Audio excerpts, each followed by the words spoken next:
चलिए तो आज का शीर्षक है अनोखा वरदान। आप अपनी पाठ्य पुस्तक ज्ञान सागर के पाठ 6 निकालिए। ज्ञान सागर में पाठ 6 अनोखा वरदान निकालिए। आज हम लोग इसी पाठ को पढ़ेंगे। अनोखा वरदान, ये शीर्षक से ही लग रहा है कि अनोखा मतलब अलग तरह का वरदान। अनोखा, अद्भुत वरदान, अलग तरह। वरदान तो सुने थे हमने, पर अनोखा वरदान हम नहीं जान रहे। ये एक तरह का अलग तरह का वरदान क्या है भाई, इसके बारे में हम लोग जानेंगे कि वरदान तो हम लोग जानते हैं कि ये देवी देवता ने, माता पिता ने इनको ये वरदान दिए। बहुत सारे वरदान के बारे में पढ़े हैं, लेकिन ये अनोखा वरदान, यदि हो सकता है कोई जो न सुना गया वैसे वरदान दिया गया हो। तो इसमें कहानी यही है कि विजय सिंह नाम का एक राजा थे। वह अपनी प्रजा से बहुत प्रेम करते थे, प्रजा को बहुत ध्यान देते थे, प्रजा को बहुत ख्याल करते थे। वो नहीं चाहते थे कि हमारे शासन काल में कोई भी प्रजा दुखी रहे, कोई मेरी शिकायत करे, कोई असंतुष्ट रहे मुझसे। यही सोचकर वो वे खुद नगर नगर व गांव गांव में जाकर लोगों के बीच भेष बदलकर बैठते थे। उनका राजा के प्रति विचार जानना चाहते थे कि गांव वाले लोग और जो भी उनके प्रजा हैं, उनके राजा के प्रति कैसा विचार है, ये जानना चाहते थे। एक दिन उन्होंने भेष बदलकर घोड़े पर सवार होकर आम नागरिक की तरह तूफानी रात में निकल गए प्रजा के बीच में। रात में निकले, दिन में निकलेंगे राजमहल से तो कोई ना कोई देख लेगा, इसलिए वो रात में निकले। आधी रात को जैसे निकले, तेज आंधी आ गई, बारिश लगी, बिजली चमकने लगी, बादल गरजने लगे। उस तूफानी रात में राजा प्रजा के बीच जाने लगे। सोचे कि चलते हैं आज उस गांव में, वहां मेरे प्रति कैसा उन लोग का ख्याल है। रात में चलेंगे, आधी रात को सुबह होते पहुंच जाएंगे, आम पोशाक पहने हुए लोगों के बीच जाकर बैठ जाएंगे। ये सोचकर घर से निकले थे। वो तंग रास्ते से जा ही रहे थे, तब तक उनके पीछे लुटेरे लग गए, चोर लग गए। क्यों लग गए भाई, वो तो आम ड्रेस में थे। तो उनके सुंदर घोड़ा छीनने के लिए उनके पीछे लग गए।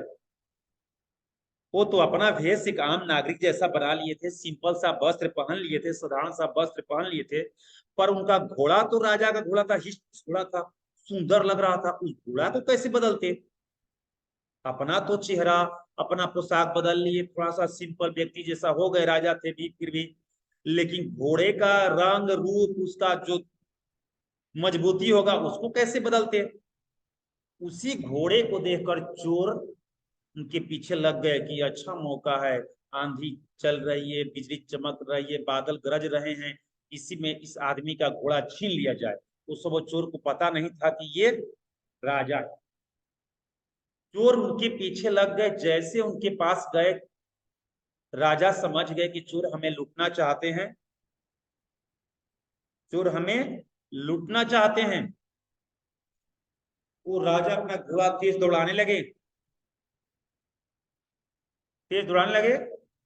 तब तक एक जगह घोड़े के, राजा के घोड़े का खुर जो था, एक गड्ढे में फंस गया। तब तक चोर उनके करीब आ गया और उनको घेर लिए। चोर राजा को घेर लिए। चोर राजा पर हमला करने वाले थे। तब तक छह नौजवान चोरों पर हमला बोल दिए। छह नौजवान एकाएक चोर पर हमला बोल दिए। चोर घबरा गए, तेरी ये क्या हो गया? चोर राजा को लूट नहीं पाए, चोर पकड़े गए। इतना में ही पीछे पीछे राजा के अंगरक्षक भी थे, बॉडीगार्ड। राजा जहां भी जाते थे, उनकी सुरक्षा के लिए कुछ दूरी पर उनके अंगरक्षक रहते थे, पर राजा को पता नहीं होता था। वो मंत्री का उपाय किया गया था कि राजा हमारे प्रजा के बीच जा रहे हैं, कम से कम उनके पीछे सेना होना होना चाहिए, नजदीक नहीं तो लोग जान जाएंगे राजा जा रहे हैं। दूर जैसे अभी हमला बोलने वाले थे चोर पकड़े में आए, बातचीत हो ही रही थी, तब तक अंगरक्षक भी आ गए। राजा ने बता दिया कि ये 6 नौजवान ने मेरी रक्षा की है और ये सब चोर लुटेरे हैं, मुझे लूटना चाहते थे। पुलिस भी आ गई, पुलिस को पकड़ कर ले गई चोरों को, और राजा ने 6 नौजवान को आदर के साथ अपने महल तक ले गए। सब लोगों ने रात भर आराम किया। सुबह हुई, सभा लगा। सभा में राजा सिंहासन पर बैठे थे। 6 नौजवान को वहां सभा में पेश किया गया।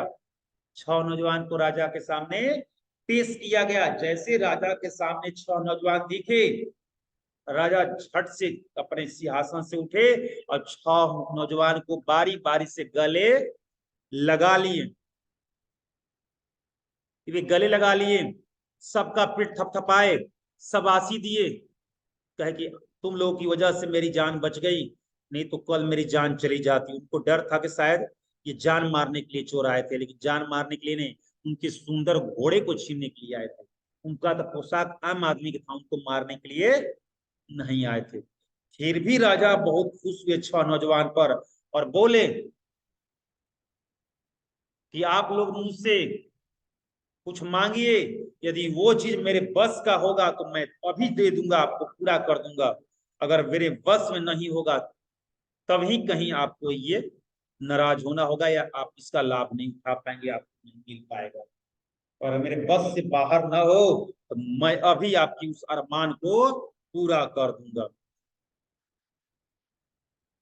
सभी सभा के बीच में ऐसे राजा ने ऐसे बात कहे, सबका मन प्रसन्न हो गया, सब खुश हो गए। अरे राजा आज बहुत खुश हैं हम लोगों पर, कितने उत्साहित हैं, वरदान देने को कह रहे हैं। पहला तब राजा ने सबसे पहले जो बड़ा था नौजवान, उनसे पूछे कि आपको क्या चाहिए, बोलिए। पहला नौजवान ने कहा कि राजा साहब, मेरे बहुत बचपन से सपना है कि मेरे पास एक आलीशान भवन होता, मुझे मकान का बड़ा शौक है, अगर हो इच्छा तो आप यही दे दीजिए। कहा कि ठीक है। राजा ने मंत्री को आदेश दिए, कहे कि अभी मकान बनवाने का काम शुरू किया जाए, जितना यथाशीघ्र इसका मकान बन जाना चाहिए। मकान मिल गया। उसके बाद दूसरे नौजवान से राजा ने पूछे, तुम्हें क्या चाहिए, आपको क्या चाहिए। दूसरे नौजवान ने कहा, राजा साहब, हम बहुत दिनों से काम कर रहे हैं पर उस काम में से उब चुके हैं, मुझे पदोन्नति चाहिए, पद में उन्नति चाहिए, इससे अच्छा काम चाहिए, अगर नौकरी मिल जाती तो अच्छा होता। राजा ने कहा कि आपको अपने दरबार में हम रख लेते हैं। उन्हें राज दरबारी की पदवी दे दी। राजा अपने दरबार में राज दरबारी की पदवी दे दी। वो भी खुश हो गए, बहुत खुश हो गए। उसके बाद तीसरे नौजवान से पूछा गया कि आपको क्या चाहिए, आपको क्या चाहिए। तीसरे नौजवान ने कहा कि राजा साहब, मेरा गांव शहर से कुछ दूर है और शहर से गांव तक जाने के लिए कोई पक्की सड़क नहीं है। हमारे गांव के लोग सब्जी खरीदने और सब्जी बेचने शहर जाया करते हैं, रोज आते हैं जाते हैं। खासकर बरसात के दिनों में उन्हें बड़ा तकलीफ होता है आने जाने में। अगर गांव से लेकर शहर तक एक सड़क बनवा देते तो पूरे गांव वाले पर आपकी बहुत बड़ी कृपा होती। राजा ने तुरंत ही आदेश दिया कि गांव से शहर तक बड़ी पक्की सड़क बन जानी चाहिए। सड़क का काम दे दिया गया, काम लगाने को कह दिया गया। तीसरा नौजवान भी खुश, तीसरा नौजवान भी खुश हो गया। अब बारी थी चौथे नौजवान की, चौथे नौजवान की बारी थी। उससे पूछा गया कि तुम्हें क्या चाहिए, मांगो। चौथा नौजवान शर्माने लगा। जो उसकी इच्छा हुई, जो उसकी इच्छा थी, वो कहने में संकोच कर रहा था। राजा बोले, संकोच ना करो, मैंने कहा ना कि मेरे बस के बाहर ना हो तो मैं अभी पूरा कर दूंगा। उन्होंने कहा, देखिए राज साहब, आप तो मेरे पिता समान हैं, आपके सामने मुझे कहने में शर्मिंदगी महसूस हो रही है, पर आपने एक वचन दिया है कि मैं आपकी इच्छा पूरी कर दूंगा। इस लालच में मुझे कहने पर मैं विवश हूं। मुझे एक सुंदर कन्या चाहिए, मुझे सुंदर पत्नी चाहिए। राजा ने कहा, अच्छा, ये बात है। उन्होंने अपने सभा में जो विदूषक थे अपने महफिल में, उनकी एक सुंदर कन्या थी, उनकी सुंदर एक बेटी थी, उनसे बात किए कि क्या आप इस बच्चे को अपना दामाद बनाना स्वीकार करेंगे। वो विदूषक ने खुशी खुशी उस लड़के को दामाद बनाना स्वीकार कर दिया। राजा ने कहा कि चलो हो गया काम, हमारा इससे शादी होगी। ने शादी करने का आदेश दे दिए। उसके बाद राजा ने पांचवें नौजवान से पूछा, आपको क्या चाहिए, आप क्या चीज चाहते हैं। पांचवें नौजवान ने कहा, सरकार, हुजूर, मेरे पास तो सब कुछ है, पर थोड़ा धन की कमी है। अगर आप मुझे कुछ धन दे देते जिससे मैं कुछ दिनों तक आराम से खाता पीता, मेरी आर्थिक स्थिति ठीक हो जाती। राजा ने उसे धन दौलत दिए, बोरा में सोना भर कर दे दिए। वो गदगद होकर अपने घर चला गया। यानी एक दो करके पांच का इच्छा पूर्ति कर दिए। अब सबसे छोटे, लास्ट अंतिम छठे नौजवान की बारी थी। राजा ने उससे पूछे,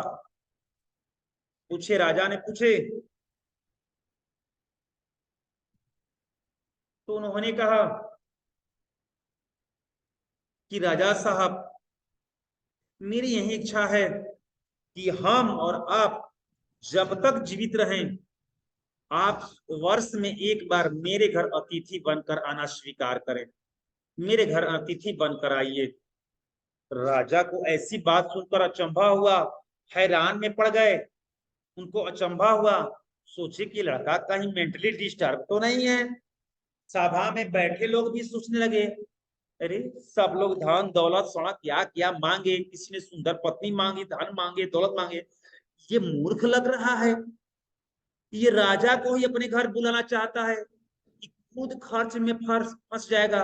ये खर्च, इसके घर जाएंगे राजा, कितना खर्च होगा। ये अपने पर में कुल्हाड़ी क्यों मार रहा है।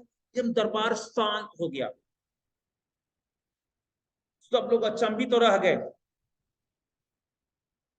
पर राजा ने पहले ही वचन दे चुके थे कि अगर मेरे बस के बाहर न हो तो मैं अभी पूरा कर दूंगा।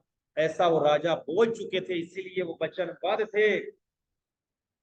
इसलिए राजा सोच विचार किए और उसके घर जाने के लिए अतिथि बनना स्वीकार कर लिए। कहे कि ठीक है, एक दिन और एक रात की बात है, मैं रह जाऊंगा, अतिथि बनकर आऊंगा। राजा जब ऐसे कहे, मंत्री सिपाही और वे जो सैनिक थे, सबको चिंता सताने लगी कि अरे ये राजा इसके घर में रहेंगे, राजा 24 घंटा इसके घर में रहेंगे, न जाने कैसा घर है, कैसा द्वार है, कहाँ सुलाएगा, कहाँ बैठाएगा, क्या खिलाएगा। ये तो इसके गांव में जाने की सड़क है कि नहीं। सब लोग विचार करने लगे, उसकी तलाशी लेने लगे। मंत्री ने कहा कि अभी अच्छी खासी भवन बनाया जाए, आलीशान भवन। राजा ऐसे सिंपल घर में रहने लगेंगे तब तो कोई कुछ कह देगा, कहीं राजा चले जाएंगे। नहीं, उसके लिए भवन बनाने का काम शुरू कर दिया गया।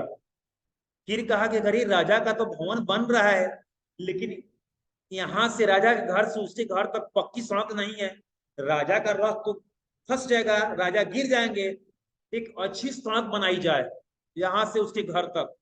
अच्छी सड़क बनाने का भी काम सौंप दिया गया।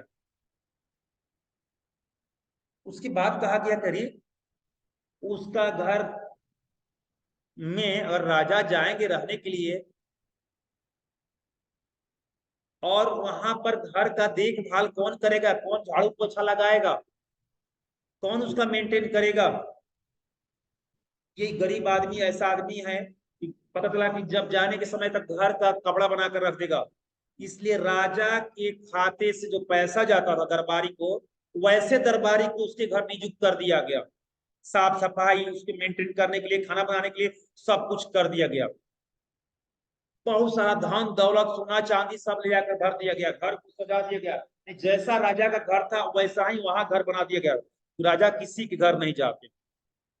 फिर एक समस्या हुई कि राजा उसी के घर जा सकते हैं जो राजा के घर में जो काम करता हो, या रिश्तेदार हो या उनके घर में जो काम करता हो, उसको एक अच्छी खासी नौकरी भी दे दी गई कि राजा के दरबार में जो काम करता है या रिश्तेदार हो उसी के घर राजा जाएंगे, और किसी घर राजा नहीं जा सकते।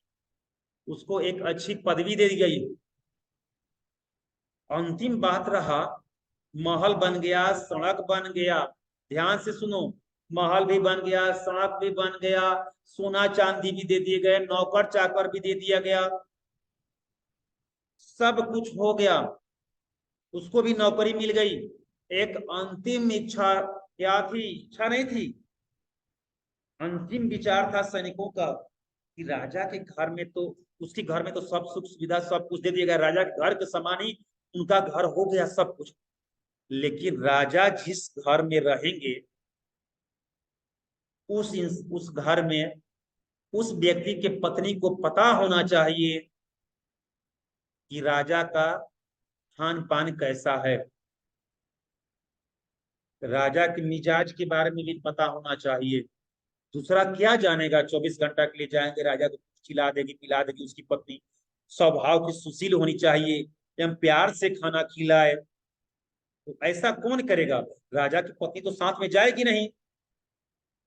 तब सब लोग मंत्रणा की कि राजा साहब इतना कुछ दे दिए, सब कुछ कर दिए, महल हो सब सुविधा दे दिए। राजा की इकलौती बेटी थी, उससे उनकी शादी करा दिया गया उस लड़के का। कि राजा की बेटी से या पत्नी से कोई अच्छा कौन जान सकता है उनके बारे में। इसलिए उनकी बेटी का उस लड़के से शादी करा गई। यानी एक वरदान से जो 5 लोग अलग अलग मांगे थे, कि लड़का का एक वरदान से सब कुछ मिल गया। जो 5 को नहीं मिला था वो अकेले एक वरदान से मिल गया, और लड़का और राजा का दामाद बन गया, और वो आलिशान भवन का मालिक भी बन गया, और राजा के साथ उसका रिश्ता भी जुड़ गया। इस तरह से एक वरदान से वो सब कुछ पा गया। इसीलिए कहा गया है, इस पाठ को लिखा गया है इसमें अनोखा वरदान। इसीलिए इस पाठ का शीर्षक क्या है? अनोखा वरदान। यानी एक अनोखा वरदान की वजह से, एक वरदान से वो सब कुछ पा गया। इसीलिए कहा गया है कि सबसे बड़ी चीज क्या है? बुद्धि। बुद्धि अच्छा हो, बड़ा है। क्यों कहा गया है कि बुद्धिमान हम सर्वत्र पूजे जाते हैं। बुद्धिमान था जो एक एक मांगा था, एक ही वरदान मांगा था। ये एक वरदान ऐसा दिमाग लगाया कि एक वरदान में 5 वाला पा गया। इसीलिए हमें अपनी अक्ल चलानी चाहिए, बुद्धि से काम लेना चाहिए। तो ये पाठ कैसा लगा आपको इसको बताना होगा, ठीक है? ओके।